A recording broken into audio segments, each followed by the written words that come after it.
आदिवासी नृत्य महोत्सव की तैयारी अंतिम चरण में है और उसको अंतिम रूप देने के लिए यहाँ पर हम विभाग के अधिकारियों के साथ आए हैं कि कहाँ किधर से एंट्री होगा, किधर बैठने की व्यवस्था है और वीआईपीज़ किधर बैठेंगे, ऑडियंस किधर बैठेंगे, कलाकार जो दल है वो किधर से आएगा, प्रेस की बैठने की क्या व्यवस्था है, यहाँ पर वाहन वगैरह खड़ा करने के लिए पार्किंग क्या व्यवस्था, सबको अंतिम रूप दिख रहे हैं। और बड़ा भव्य आयोजन डोम से लेकर के और स्टॉल तक का बहुत अच्छा आयोजन। 3 दिन 3 मुख्यमंत्री रहेंगे। पहले दिन में झारखंड के माननीय मुख्यमंत्री सोरेन जी रहेंगे।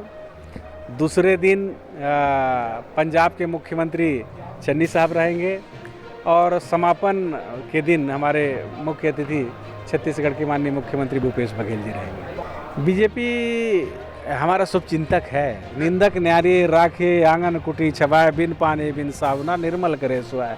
वो तो हमारा श्रृंगार है और उनको भी हम आमंत्रित कर रहे हैं कि संस्कृति में, आयोजन में, कर्मा में, नृत्य में, महोत्सव में पक्ष विपक्ष सब मिल करके झूमता है, नाचता है।